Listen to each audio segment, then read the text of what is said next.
Hello दोस्तों, welcome to take studio. मैं अजहर साबरी।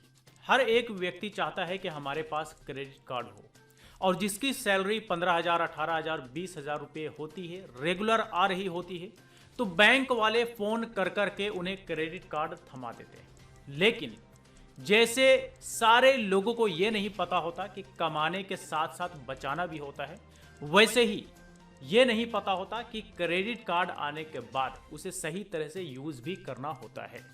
मतलब ऐसा नहीं कि पैसे आ गए तो जिधर चाहे खर्च कर दे, जिधर चाहे उड़ा दे। और क्रेडिट कार्ड को भी वैसे ही समझ के जहां चाहे यूज़ कर ले, जहां चाहे उसे खर्च कर ले। ये बहुत ही गलत प्रैक्टिस है और इसी प्रैक्टिस की वजह से लोग क्रेडिट कार्ड के चंगुल में बहुत ही बुरी तरह से फंस जाते हैं और उनकी जिंदगी समझिए कि क्रेडिट कार्ड में ही उलझ करके रह जाती है। रिकवरी वाले फोन, बैंक वाले फोन और पता नहीं 10 तरह के फोन करते हैं। यह सब होता क्यों है? होता इसलिए है क्योंकि क्रेडिट कार्ड यूज करने का सही तरीका नहीं पता कि हम क्रेडिट कार्ड को कैसे यूज करें ताकि हम इनके चंगुल में ना फंसें। हमारे साथ ऐसा कोई प्रॉब्लम ना हो कि हमें ऐसा भी दिन देखना पड़े कि लोग हमें फोन कर के पैसे दो कह रहे हैं, लेकिन हम दे नहीं पा रहे। चाहे प्रॉब्लम जो भी रहा हो, लेकिन फोन आ रहा है, हम उसका पेमेंट नहीं कर पा रहे। तो ऐसा नौबत ना आए, इसीलिए मैंने सोचा कि इस पर एक वीडियो बनाया जाए जिसमें इन सारे पॉइंट्स पर बात करेंगे कि आखिर आप क्या ना करें जिससे कि आपको इस तरह के दिन ना देखने पड़े कि आपको क्रेडिट कार्ड वाले डेली फोन करें, 4 बातें कहें और आप पैसे ना चुका पाएं।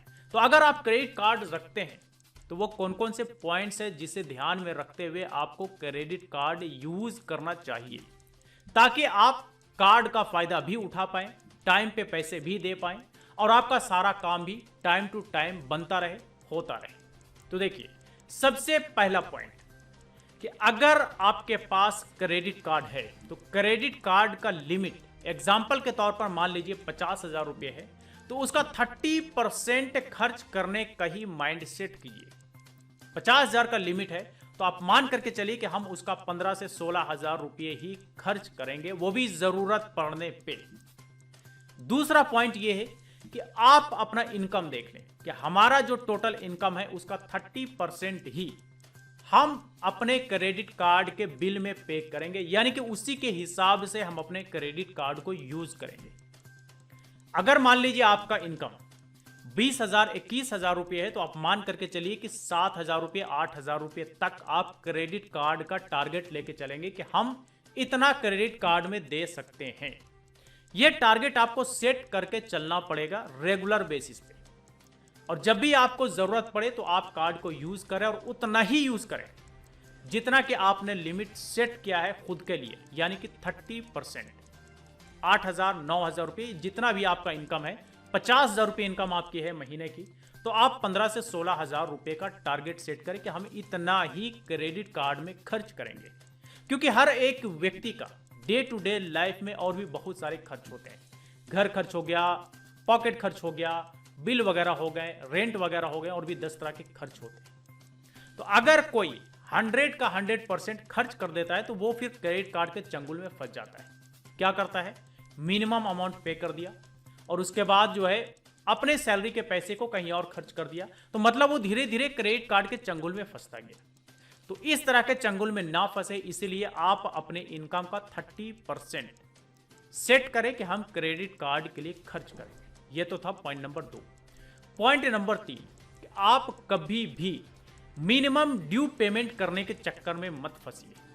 अगर आप ये सोचते हैं कि हम इस महीने क्रेडिट कार्ड का मिनिमम ड्यू अमाउंट पे कर देंगे, तो आपको ये पता होना चाहिए कि आप मिनिमम अमाउंट ड्यू जो पे करेंगे उसके अलावा जो अमाउंट होगा ना, उस पर आपका इंटरेस्ट लग जाता है।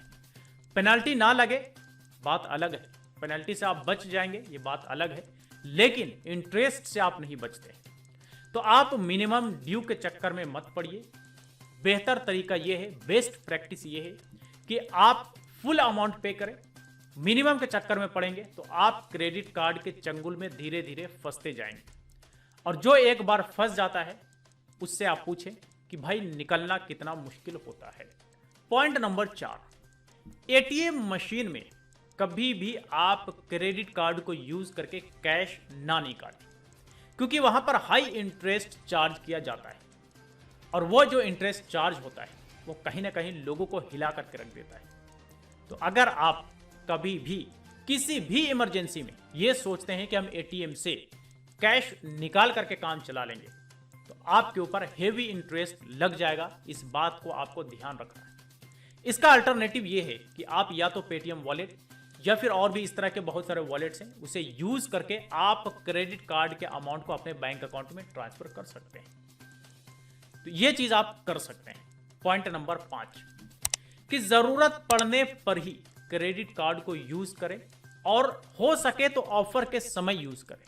एग्जाम्पल के तौर पे अभी दिवाली का समय चल रहा है, क्रेडिट कार्ड पर सेल पर अच्छा खासा छूट मिल रहा है। तो मतलब कि अभी के समय अगर आप जरूरत के अनुसार खर्च करते हैं, कुछ खरीदते हैं, तो आपका सही जगह पे खर्च होगा और उस पर अच्छा खासा डिस्काउंट भी मिलेगा। तो आप इस तरह से प्लानिंग करें कि क्रेडिट कार्ड को यूज हम ऑफर के समय करेंगे ताकि हमें छूट भी मिल जाए और हम अपने क्रेडिट कार्ड से जरूरत की सामान भी परचेज कर सकें या फिर कहीं पे पेमेंट प्रोसेस कर सकें। अब बढ़ते हैं आखिरी पॉइंट की तरफ। आखिरी पॉइंट है कि आप अपने क्रेडिट कार्ड के इंफॉर्मेशन को सिक्योर रखें। यानी कि ऐसा ना कि हमने किसी दोस्त के दे दिया, लो भाई हमारा क्रेडिट कार्ड यूज करके खरीद लो। आपने किसी तीसरे लोगों को दे दिया, लो आप हमारे कार्ड से यूज कर सकते हैं क्योंकि हमारे पास लिमिट बचा है। नहीं, ये बढ़िया प्रैक्टिस नहीं, क्योंकि अगर आपके क्रेडिट कार्ड के साथ कभी भी कुछ गलत होता है, कोई गलत ट्रांजैक्शन होता है, तो उसके जिम्मेदार सिर्फ और सिर्फ आप होंगे और सिर्फ आपको ही उसकी भरपाई करनी होगी। ना कि आपका दोस्त करेगा, ना आपका वो तीसरा चौथा बंदा या कोई रिलेटिव करेगा। तो ध्यान रखें कि क्रेडिट कार्ड की इंफॉर्मेशन सिर्फ और सिर्फ अपने पास रखें। ज्यादा से ज्यादा कोशिश करें कि वो सिक्योर रहे, किसी और के पास ना जाए, किसी और के साथ शेयर ना करें।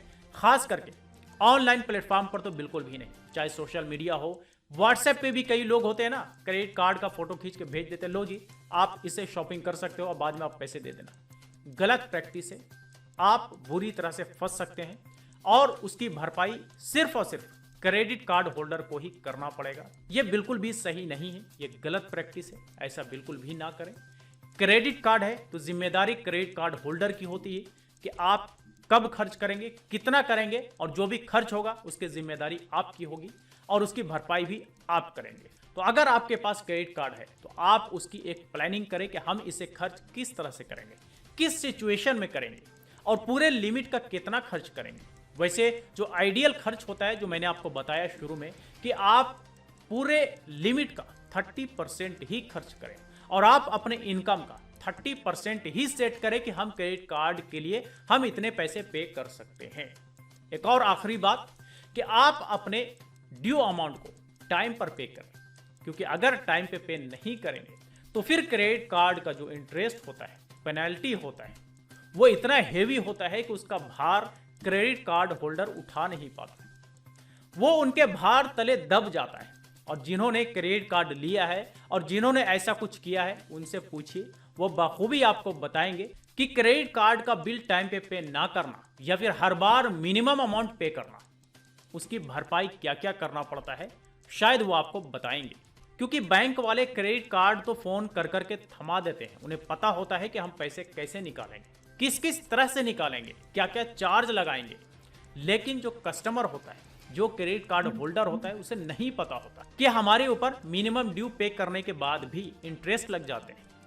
लेट अगर करते हैं तो लेट फाइन लग जाते हैं, अगर और ज्यादा लेट करते हैं तो मंथली पेनल्टी लगता है, 3.5% का मंथली इंटरेस्ट लगता है।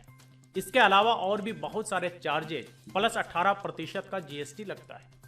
बहुत सारे खर्च हैं जो कि क्रेडिट कार्ड होल्डर को नहीं पता होता और धीरे धीरे क्रेडिट कार्ड के दलदल में फंसते जाते हैं, धंसते जाते हैं, जहां से निकलना बहुत ही मुश्किल हो जाता है। और निकलना चाहते भी हैं तो बहुत बड़ा अमाउंट पे करना पड़ता है। कई बार ऐसा होता है कि इस साल के जनवरी में अगर 20,000 रुपये हैं तो अगले साल के जनवरी में वो 40 से 50,000 रुपये हो जाते हैं। तो ये बहुत बड़ा दलदल है क्रेडिट कार्ड। अगर आप इसे सही से मैनेज कर पाते हैं तो अच्छी बात है, और अगर आप सही से मैनेज नहीं कर पाते हैं तो फिर आप क्रेडिट कार्ड के चंगुल में बहुत बुरी तरह से फंस जाएंगे। तो ये जो 7 पॉइंट्स मैंने आपको बताए हैं, अगर आप क्रेडिट कार्ड होल्डर हैं तो आप इन 7 पॉइंट्स को ध्यान में रखते हुए क्रेडिट कार्ड को यूज करें। देखिए, कर्ज लेना, क्रेडिट कार्ड जो होता है ना, एक तरह का कर्ज होता है और कर्ज लेने के बाद वापस भी करना होता है। ये हर एक व्यक्ति की जिम्मेदारी होती है। तो कर्ज लिया है तो उसे सही तरीके से यूज करें और यूज करने के बाद टाइम पे उसे पे भी करें। एक और पॉइंट मैं इसमें इंक्लूड करना भूल गया, वो ये कि क्रेडिट कार्ड का जो इंटरेस्ट फ्री डेज होता है ना, आप उसका पूरा फायदा उठाएं। जैसे कि मान लीजिए कि 10 तारीख का आपका बिलिंग डेट है, तो आप 11 तारीख को क्रेडिट कार्ड से परचेज करें, शॉपिंग करें, बिल पे करें। इससे यह होगा कि आपको पूरा का पूरा समय इंटरेस्ट फ्री वाला डेज मिल जाएगा। अगर 40 दिन का है तो आपको 40 दिन मिल जाएगा, 45 दिन का है तो 45 दिन मिल जाएंगे। तो इन सारे पॉइंट्स को ध्यान में रखना है। इन सारे पॉइंट्स को ध्यान में रखते हुए क्रेडिट कार्ड को यूज करें अच्छे से। क्रेडिट कार्ड को मैनेज करने वालों के लिए क्रेडिट कार्ड बहुत ही अच्छी चीज है, लेकिन जो अच्छे से मैनेज नहीं कर पाते उनके लिए क्रेडिट कार्ड बहुत बुरी चीज है, ऐसा मेरा मानना है। बाकी आप क्या सोचते हैं, आप हमें कमेंट बॉक्स में लिख करके बताएं। और इस वीडियो से रिलेटेड अगर कोई क्वेरी हो तो भी आप हमें कमेंट बॉक्स में लिख करके जरूर बताएं। तो चलिए, आज तक के लिए इतना ही। वीडियो अगर आपको अच्छा लगा हो तो लाइक करें, ज्यादा से ज्यादा लोगों के साथ शेयर करें और इसी तरह के वीडियोस के लिए टेक स्टूडियो चैनल को सब्सक्राइब करें।